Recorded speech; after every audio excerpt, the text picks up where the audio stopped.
बिस्मिल्लाहिर्रहमानिर्रहीम। मेरा नाम है जी डॉक्टर मोहम्मद अवैस सिद्धू।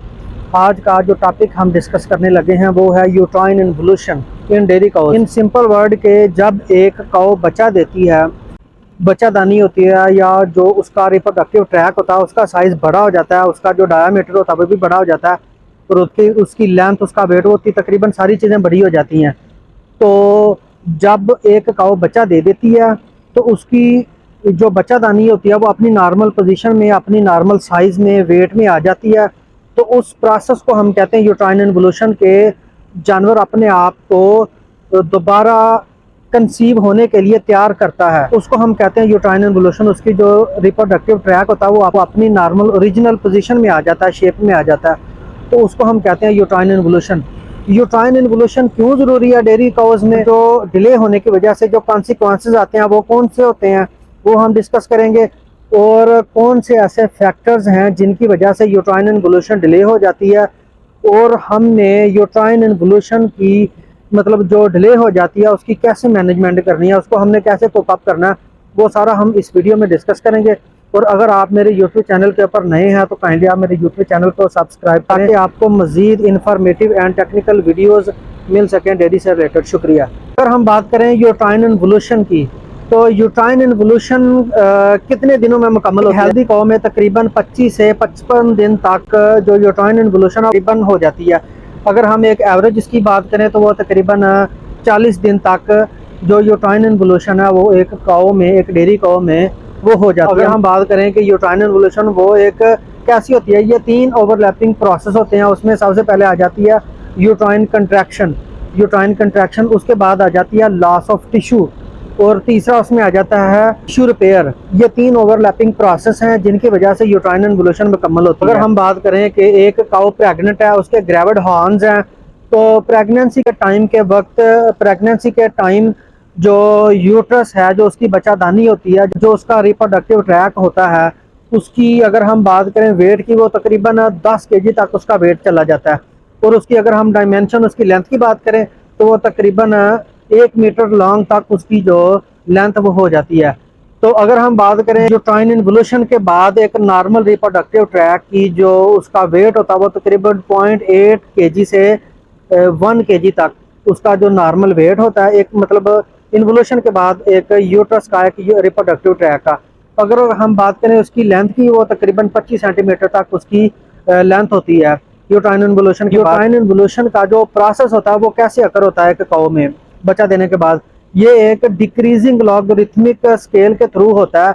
जैसे जैसे डेज इन मिल्क बढ़ते जाते हैं तो वैसे वैसे जो यूट्राइन इन्वोल्यूशन है वो तकरीबन होती जाती है। तकरीबन 25 से लेके 55 दिन तक या 40 दिन तक ये यूट्रस जो होती है वो अपनी नॉर्मल ओरिजिनल शेप में, ओरिजिनल पोजीशन में, ओरिजिनल वेट में आ जाती है। तो उसको हम कहते हैं यूट्राइन इन्वोल्यूशन।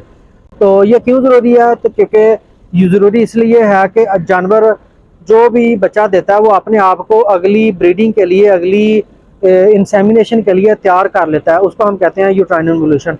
तो अब हम बात डिले क्यों होती है, उसमें कौन कौन से ऐसे फैक्टर्स हैं जिनकी वजह से यूट्राइन इन्वोल्यूशन डिले हो जाती है? उसमें सबसे पहले आ जाती है कि ट्रॉमेटिक कॉमिंग। बच्चा देने के दौरान उसमें कोई इंजरी हो जाती है, तो इंजरी होने की वजह से उसमें मजीद इन्फेक्शन होगी, इन्फ्लेमेशन होगी, तो उसकी वजह से यूट्राइन इन्वोल्यूशन है उसका टाइम है वो ज़्यादा हो जाता है नॉर्मल से। उसके बाद आ जाती है उसमें कोई इन्फेक्शन हो जाती है, उसमें एंडोमेट्राइटिस आ जाती है या उसमें कोई मेट्राइटिस आ जाती है, उसकी वजह से भी जो यूट्राइन इन्वोल्यूशन है उसका टाइम मतलब ज़्यादा हो जाता है, वो डिले हो जाती है।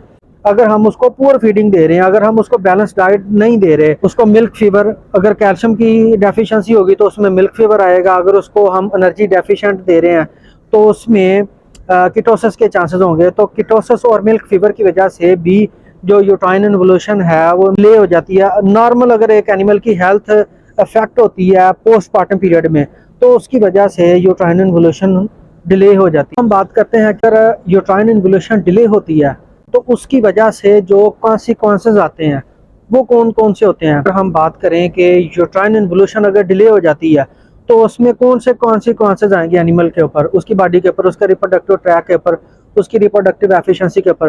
तो सबसे पहले उसकी जो रिप्रोडक्टिव एफिशिएंसी है, उसकी कंसेप्शन रेट्स हैं, वो 20% तक उसकी रिप्रोडक्टिव एफिशिएंसी कम होती है। जिस काउ का यूट्राइन इन्वोल्यूशन का जो टाइम है मतलब वो ज़्यादा लगा उसको, या उसको अगर हम बात करें कि डिले हुई है यूट्राइन इन्वोल्यूशन।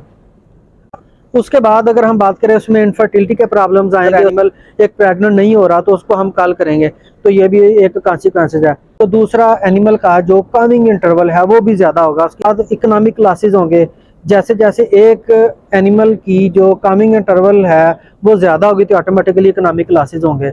जो कॉन्सिक्वेंसेज आते हैं यूट्राइन इन्वोल्यूशन के डिले होने की वजह से, तो उनको हमने कोप अप कैसे करना है, उसकी हमने मैनेजमेंट कैसे करनी है।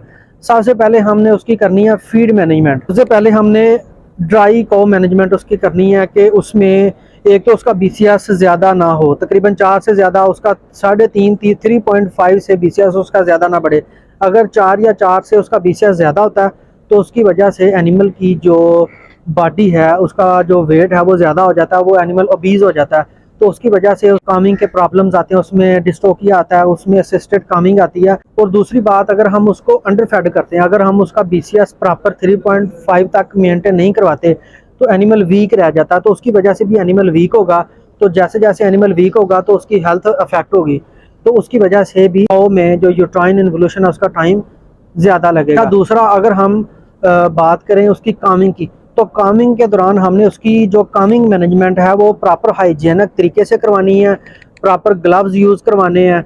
जब हम उसकी पल्पेशन कर रहे होते हैं, जब एक एनिमल की कामिंग करवा रहे होते हैं, तो प्रॉपर ग्लव्स के साथ एंटीसेप्टिक सोल्यूशन के साथ उसकी कामिंग करवानी है, ताकि बैक्टीरियल लोड कम से कम होगा। जैसे जैसे बैक्टीरियल लोड कम से कम होगा तो उसमें जो इन्फेक्शन के चांसेस हैं वो कम होंगे, तो जो यूट्राइन इन्वोल्यूशन है वो उसका टाइम डिले नहीं होगा। उसकी जो पोस्टमार्टम मैनेजमेंट हमने करनी है थ्रू फीडिंग, हमने बैलेंस डाइट देनी है ताकि उसमें कोई मिल्क फीवर या कीटोसिस ना आए। तो अगर एनिमल में कीटोसिस या मिल्क फीवर नहीं आता, या उसकी जो हेल्थ है वो हम मेंटेन कर लेते हैं, थ्रू फीडिंग मैनेज कर लेते हैं, तो उसको फ्रेश को थेरेपी देनी है, फ्रेश प्रोटोकॉल्स लगाने हैं एनिमल्स को कामिंग के बाद। तो उसका रेगुलर हमने चेकअप करना है, इंट्रा यूट्राइन थेरेपीज हमने करनी है थ्रू एंटीबायोटिक्स या थ्रू एंटीसेप्टिक सॉल्यूशंस, तो जिनकी वजह से उसकी जो यूट्राइन इन्वोल्यूशन है वो जल्दी हो जाती है। एक्सोजीनियस हमने प्रोस्टाग्लैंडिन देना, PGF2 अल्फा लगाना, तकरीबन कामिंग के 3 दिन बाद से हमने उसको प्रोस्टाग्लैंडिन लगाना स्टार्ट करना, ताकि उसकी जो यूट्राइन इन्वोल्यूशन है वो भी तकरीबन 20 दिन के अंदर अंदर हो जाती है। अगर हम उसको प्रॉपर एक्सोजीनियस PGF2 अल्फा दें, उसमें यूट्राइन इंट्रा यूट्राइन थेरेपी करें थ्रू एंटीबायोटिक्स या थ्रू एंटीसेप्टिक्स, और हम उसको फ्रेश प्रोटोकॉल्स लगाते हैं, तो उसकी वजह से जो यूट्राइन इन्वोल्यूशन है वो अपने टाइम के अंदर अंदर हो जाती है। और आज का जो टॉपिक है, अगर हम उसको कंक्लूड करें कि अगर हम एक काऊ में through balance feed, through Kameng management and through balance feed, अगर हम एक एनिमल को करते हैं तो उसमें जो यूट्राइन इन्वोल्यूशन है वो हो जाती है। अगर एनिमल में यूट्राइन इन्वोल्यूशन जल्दी होगी तो ऑटोमेटिकली वो जो उसका कामिंग इंटरवल है वो कम होगा, वो नेक्स्ट बच्चे के लिए अपने आप को रेडी करेगा, उसमें जो कंसेप्शन के प्रॉब्लम्स है वो भी नहीं आएंगे। तो ये सारा हमने डिस्कस किया कि हमने कैसे यूट्राइन इन्वोल्यूशन को जल्दी करवाना और उसको हमने डिले नहीं करवाना। अगर हम जल्दी करवाते हैं तो उसमें हमें क्या क्या फ़वाइद मिलते हैं। शुक्रिया।